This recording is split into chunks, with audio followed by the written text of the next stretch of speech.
All right, let's talk about what happened over the Rocky Mountains on a recent Friday night. Something really strange lit up the sky. It was bright, it was moving kind of slow, and it had people all over Colorado scrambling for their phones, just trying to figure out what on earth they were looking at. So just imagine this for a second. You're outside, maybe walking the dog, and you look up, and there it is. This silent, absolutely brilliant light just streaking across the night. It's not a plane, and it doesn't really look like a meteor either. It's just this unforgettable sight. And for those first few moments, it is a complete and total mystery. And that mystery? Well, it pretty much immediately turned into a local phenomenon. For a lot of people, there was only one logical explanation. It had to be a comet. Yeah, local news stations like KOAA News 5 down in southern Colorado were just getting hammered with photos and videos. They put out a statement saying, "We've received several photos of what looks to be a comet shooting across the sky." So the public consensus was forming, and it was forming fast. It had to be some kind of celestial visitor. But the truth was actually a lot closer to home. Turns out that beautiful, eerie light wasn't some ancient rock from deep space. Nope, it was a marvel of modern engineering blasting off from the coast of California. And this is where it gets really cool, this contrast between what people thought they saw and what was actually happening. That comet was really the exhaust plume from a SpaceX Falcon 9 rocket.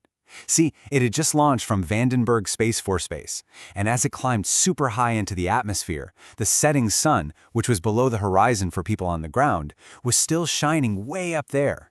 It lit up the rocket's exhaust, creating this spectacular, glowing trail that you could see for hundreds of miles. And check out how this all syncs up across two states.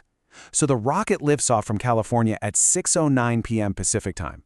Just a few minutes later, as it's screaming upwards, the sun catches that plume and boom, it becomes visible over Colorado. But get this, right at the moment people in the Rockies are filming their comet, the rocket's first stage is already hurtling back to Earth. It lands back in California just 8.5 minutes after it took off, setting off sonic booms along the coast. It's just incredible. Now, as amazing as that whole spectacle was, this launch had a very, very serious mission. It wasn't just for show. It was carrying a really sophisticated piece of tech into orbit for the Italian government. The satellite's superpower is something called synthetic aperture radar, or SAR for short. The easiest way to think about it is it's a camera that doesn't need light and doesn't care about bad weather. It can literally see right through clouds, smoke, even total darkness, and create these incredibly detailed pictures of the Earth's surface. So let's look at the vitals for this thing. The satellite is part of the Cosmos SkyMed constellation, and it's a joint project between the Italian Space Agency and their Ministry of Defense. Now, that dual ownership part is really important. It means the data it collects is for both civilian and military use. And it'll be doing its job from about 385 miles up, constantly scanning the planet. So why is a satellite like this so critical, especially right now? Well, think about it. In a world with more extreme weather, with all sorts of geopolitical stuff going on, having an eye in the sky that never, ever blinks is absolutely crucial. It's going to give us vital data for tracking climate change, managing natural disasters, and of course, for national security. It's a hugely valuable tool. But you know what? The satellite wasn't the only piece of amazing technology up there that night. The rocket itself, well, it's a record setter, a true veteran of spaceflight. 21. Let that number sink in. That's how many times this specific Falcon 9 booster, its tail number is 1081, has launched to orbit and then come back for a landing. It's even carried NASA astronauts on the Crew 7 mission. Every single flight is just another proof point for the power of reusability. And the booster's journey home is like this perfectly choreographed ballet of engineering. After it gives the second stage that final push towards orbit, it detaches, flips itself around with a series of engine burns, and then guides itself back down for a perfect touchdown right back at landing zone 4. The whole round trip takes less than 9 minutes. It's just mind-blowing. And this one landing, it's part of a much, much bigger story. With this mission, SpaceX has now successfully landed its Falcon boosters 554 times. What sounded like pure science fiction just a decade ago is now, well, it's just what they do.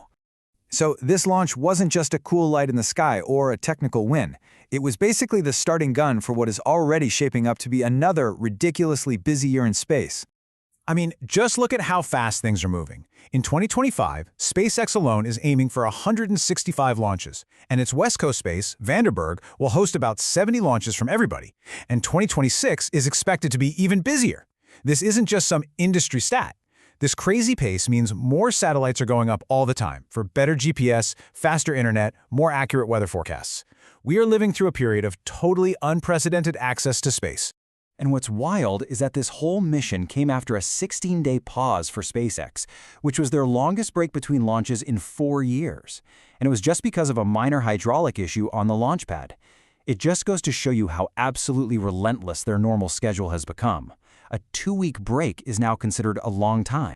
So all of this leaves us with one final thought. This piece of hardware, this booster, has flown to the edge of space and back 21 times.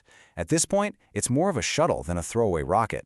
So the real question is, how many more flights will it take? How close are we to the day when we see a rocket launch not as this huge, spectacular event, but as something as totally routine as catching a plane?